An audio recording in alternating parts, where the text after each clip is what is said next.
Well, guess what?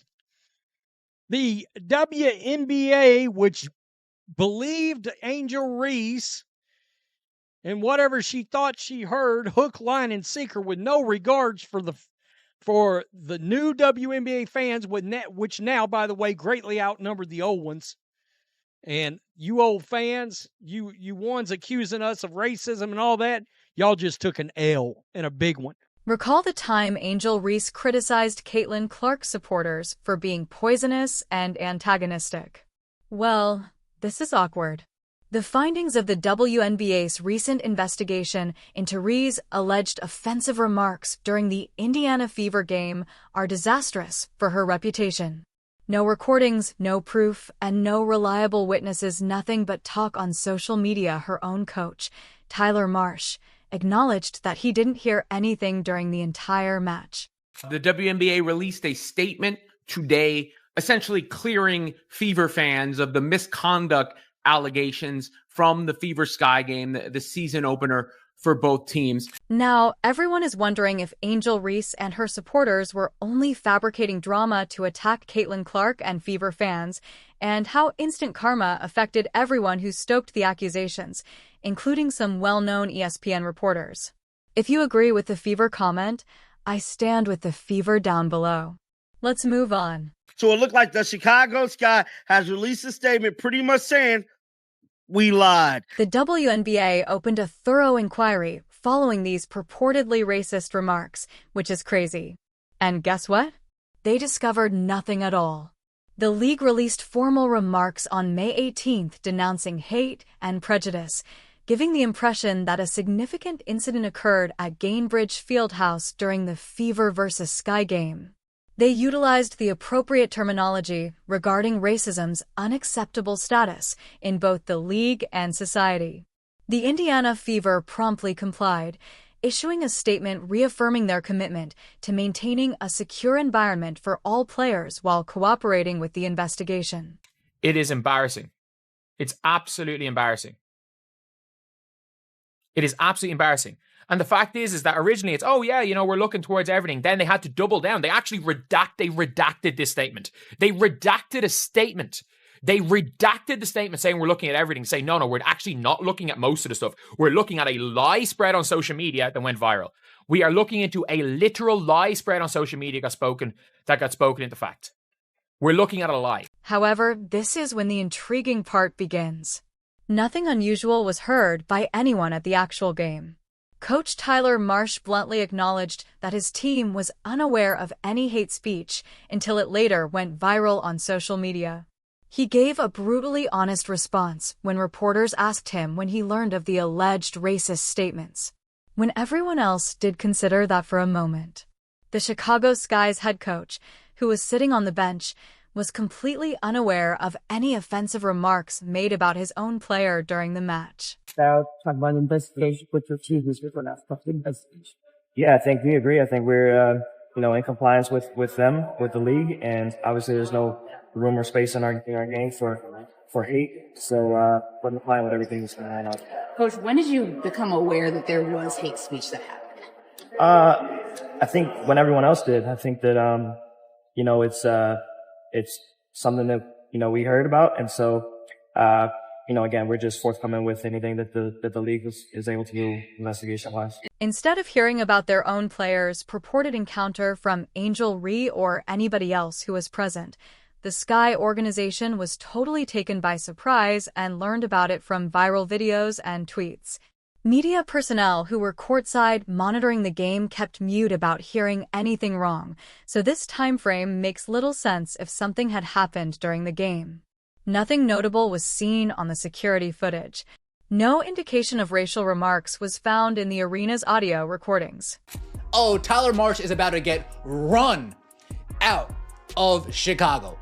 First things first, let's hear what Angel Reese has to say. Let's hear Angel Reese. And if you guys pay attention, listen to her voice and listen to how she's on the edge of breaking down. Very funny. Hate speech. Yeah, obviously there's no place in this league for that. I think the WNBA. Let's also watch the nervous body language, the nervous twitching. Yeah, Our team and our organization has done a great job supporting me. I've had communication from everyone, from so many people across this league, and being able to support me and going through this whole process. Obviously, it could happen to me, it could happen to anyone, and I think they've done a great job supporting us in this. How did it affect you Saturday, trying to do your job, trying to play, and having this going on simultaneously? Yeah, obviously it's tough, but I think I have a great support system. I'm loved by so many people, and obviously in the moment it's hard to hear, but my support system is great. Information from fans, the team, and venue employees was gathered as part of the WNBA's investigation, which also included a thorough analysis of the game's audio and video. They looked everywhere. Even the Indiana Fever group cooperated completely, maintaining their assurance that their supporters weren't engaged in any improper behavior. The Fever's readiness to engage in the probe in an open manner demonstrates that they understood their fan base had nothing to say. I didn't think these things would be a topic this year. It's certainly not at this point, but here we go again. Because now Indiana Fever players, all right, are getting called into question. Indiana Fever fans are getting called into question today. We got one post on here where somebody's literally calling, they're talking about there should be a boycott. That's what it really is of the All-Star game over player safety. The probe essentially became the WNBA pursuing phantoms based on unproven reports and social media rumors. The league expended money for 9 days trying to find proof of an apparently non-existent incident. They looked over all of the audio and video material that was available, and they spoke with people who were nearby as well as arena workers and team members. They looked at security camera views from various locations throughout the court. The WNBA made a straightforward but devastating announcement on May 27th, announcing the conclusion of their investigation. The league discovered that, despite all the noise and official statements, the claims of racist fan behavior during the game had not been proven. Nothing took place. No offensive fan conduct, no racist remarks, and absolutely no proof to back up the viral charges that had taken over social media for more than a week. The league is also taking a big L because there's no apologies to any fans whatsoever on this totally BS statement released by the WNBA. Yeah, you found nothing. That's great. That's accurate. Guess who told you would find nothing?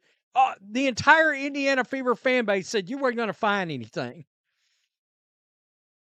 But this league that has never turned a profit decided to accuse their own fans of... The WNBA felt obliged to start a thorough inquiry based only on online talk and unsubstantiated social media posts, since this entire incident demonstrated how easily false narratives can go out of hand in today's social media world. In the meantime, the truth was immediately apparent to everyone who was there at Gainbridge Fieldhouse that day. There is no more glaring contrast between what transpired in real life and what went viral online. Angel Reese's reputation just suffered a severe blow. And everyone who shared these unfounded claims without supporting data ought to seriously consider their part in disseminating incorrect information. So I do appreciate them following up and clearing the air. However, the air should have never been dirty in the first place.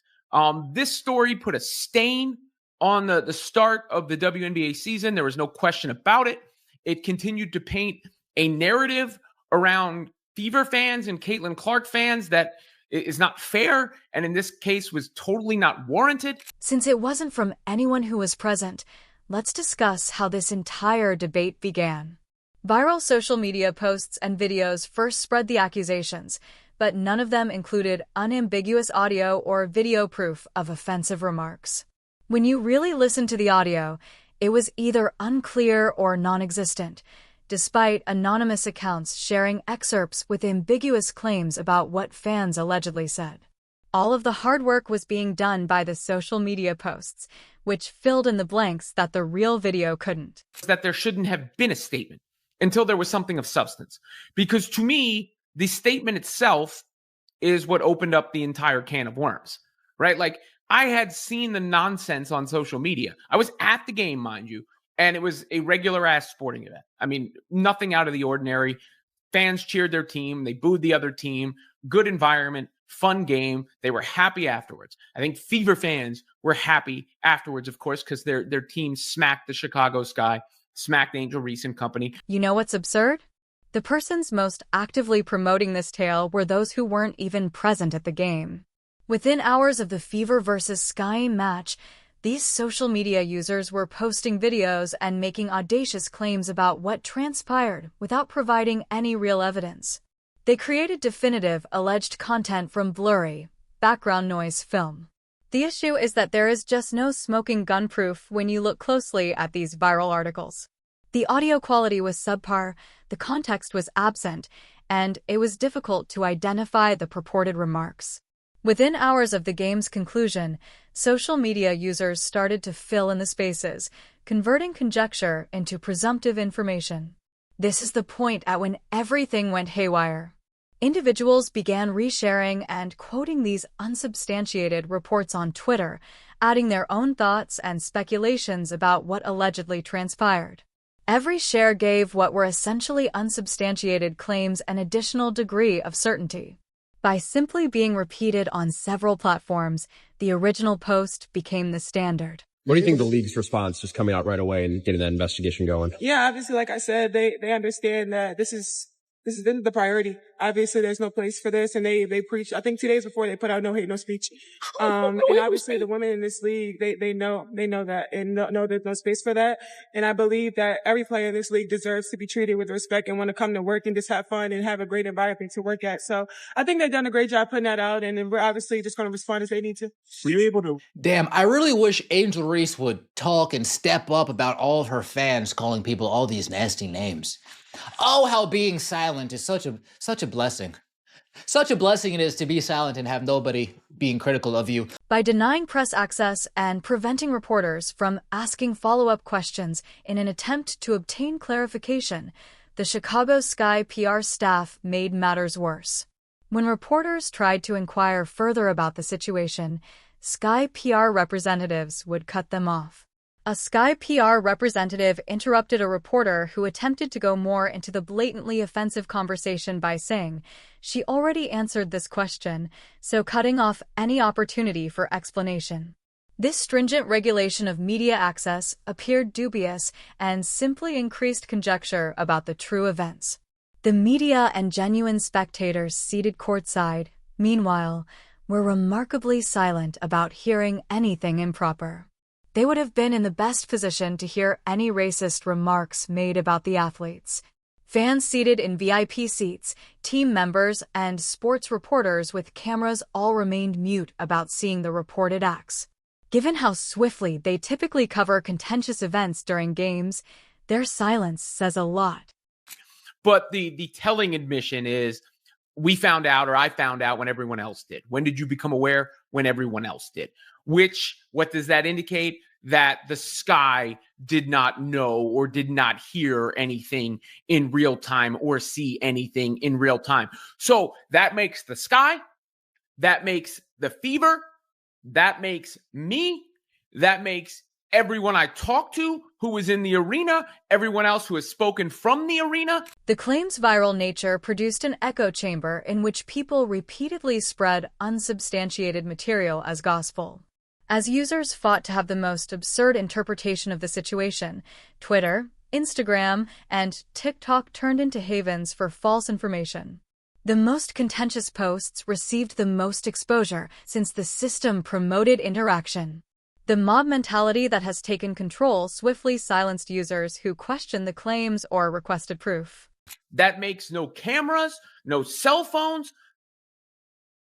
So far, no nothing to substantiate the alleged hateful fan comments or fan misconduct or however you want to label it, which makes me question mightily what the investigation is based on. And I would love to hear on the record what the investigation is based on, because based on all the information we have, the leading theory has to be it's based on the social media nonsense. The claim that something evident occurred during the game is totally destroyed by Chicago Sky head coach Tyler Marsh's admission that he found out about the accusations when everyone else did. If racist remarks were loud enough and obvious enough to traumatize a player, the coaching staff would have undoubtedly heard them while they were seated directly on the bench.